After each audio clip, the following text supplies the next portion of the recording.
आज मुंबईमध्ये दोन्ही शिवसेनेचे वर्धापन दिन हे पार पडणार आहेत आणि याच वर्धापन दिनामधून कुठेतरी मुंबई महानगरपालिकेचा प्रचाराचा नारळ देखील फोडण्यात येणार आहे। अशातच आज आपल्यासाठी बोलण्यासाठी उद्धव बाळासाहेब ठाकरे गटाच्या उपनेत्या किशोरी पेडणेकर आहेत। ताई, काय सांगाल? आज वर्धापन दिन आहे, महानगरपालिका निवडणुका देखील डोळ्यासमोर आहेत, काय सांगाल? उद्धव बाळासाहेब ठाकरे किंवा बाळासाहेब ठाकरेंचा वर्धापन दिन, पक्षाचा वर्धापन दिन हा स्थापनेच्या दिवसापासून चालू झाला आहे। असं एकही वर्ष नाही की आम्ही तो केला नाही। कोविड काळामध्ये सुद्धा ऑनलाईन वर्धापन दिन केला, पण तो दिन साजरा केला। त्यामुळे ह्या दिवसाची आणि शिवाजी पार्क दसऱ्याच्या दिवसाची प्रत्येक शिवसैनिकाला एक ऊर्जा असते। आज उद्धवजी काय बोलणार आहेत, उद्धवजी कोणतं मार्गदर्शन करणार आहेत, नेमकी पक्षाची वाटचाल आपण कशी करायची याबद्दल सगळ्यांना उत्सुकता असते। निष्ठावंतांचा मेळावा असं एक स्लोगन दिलं आहे, तर काय सांगाल? निष्ठावंत, कारण की आज 2 नगरसेवक हे शिंदे गटामध्ये प्रवेश करतायत असं देखील समोर येत आहे। ज्या पद्धतीने 2020 नंतर जी फोडाफोडी चालली आणि त्या महाराष्ट्र राज्याच्या संपूर्ण इतिहासामध्ये पक्षाचं किंवा राज्याचं जो चिखल करून टाकला आहे, ते चिखल करणारे जर लोक स्वतःला वेगळे समजत असतील आणि ह्याच फक्त लोकांच्या हिताच्या कामांकडे लक्ष न देता फक्त फोडाफोडीवरच, कारण कुठलाही नगरसेवक जेव्हा फुटतोय तो बिना पैशाचा फुटतच नाही, पण एवढे पैसे आणतायत कुठून आणि का देत आहेत, आणि जे बाजारात विकायलाच बसले ते विकून घेत आहेत। त्याच्यामुळे आम्हाला त्याच्याबद्दल धक्के बक्के असं काही नाही। सर्व महाराष्ट्राच्या जनतेसमोर एकच प्रश्न पडलाय, 2 ठाकरे बंधू एकत्र येणार का? या संदर्भात आज काही उद्धव ठाकरे बोलू शकतात? कारण की आज निष्ठावंतांचा मेळावा आहे, अनेक निष्ठावंत येणार आहेत आणि त्या कार्यकर्त्यांची कुठेतरी भावना आहे की 2 ठाकरे बंधू एकत्र यावे। मुळामध्ये हेच नेहमीच सगळ्यांना असतं की आज काय बोलणार।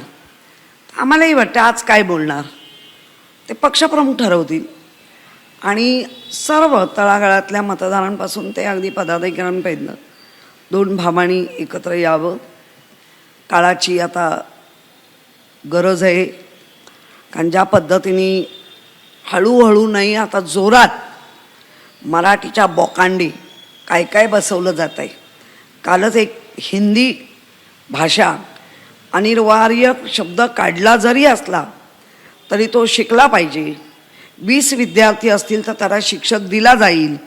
मुळात आहे त्यांना तरी शिक्षक मिळत आहेत का? जे रेग्युलर शिक्षण घेत आहेत, मग जिल्हा परिषद असेल, पंचायत समित्या असतील, ज्या स्कूल असतात, ज्या महानगरपालिकेच्या आहेत, नगरपालिकेच्या आहेत, त्यांना तरी नीट शिक्षक पुरवला जातोय का? आणि तो पण सर्व म्हणजे चांगल्या ग्रेडचा शिक्षक। आणि आता तुम्ही सांगताय कुठल्याही भाषेला, उद्या जर कोणी सांगितलं की मला उर्दू शिकायचं तर उर्दूला पण देणार का? कारण अनिवार्य नाही आहे ना कोणी उर्दू 20 लोक येऊन सांगितलं आम्हाला शिकायचे, किंवा 20 लोकांनी सांगितलं आम्हाला संस्कृत शिकायचं आहे, किंवा 20 लोकांनी येऊन सांगितलं पालकांनी, आणि असं होत नाही। काय नियोजन आहे, काय आयोजन आहे? पण जे मोरारजी देसाईपासूनची जी स्वप्न होती दिल्लीश्वरांच्या मनातली, ती आता मात्र या महाराष्ट्रात हळूहळू का होईना मोठ्या जोरकसमध्ये मांडून ती करून घेतली जात आहेत। आणि म्हणून या 2 भावांनी खऱ्या अर्थाने महाराष्ट्राने जर खरंच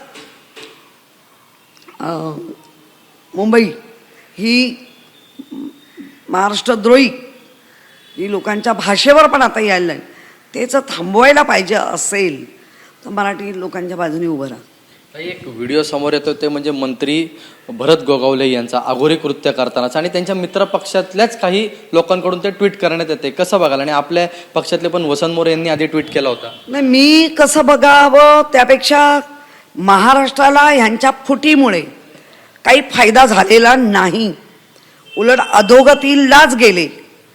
अजूनही त्यांचं ते पालकमंत्र्याचं स्वप्न पुरं होत नाहीये। मंत्री बसले पण रिकामी मंत्री बसलेत, यांना कुठलाच अधिकार नाही। आता यांना पालकमंत्री हवं आहे. त्यामुळे मला असं वाटतं की हा अघोरी विद्या करणारे जे साधू म्हणता येणार नाही, अघोरी विद्या करणारे जे लोक आहेत त्यांना मात्र चांगले दिवस आलेत. काही शेवटचा प्रश्न, महानगरपालिकेच्या निवडणुका या काही महिन्यातच घोषित होतील आणि मुंबई महानगरपालिका ही अत्यंत महत्त्वाची आहे.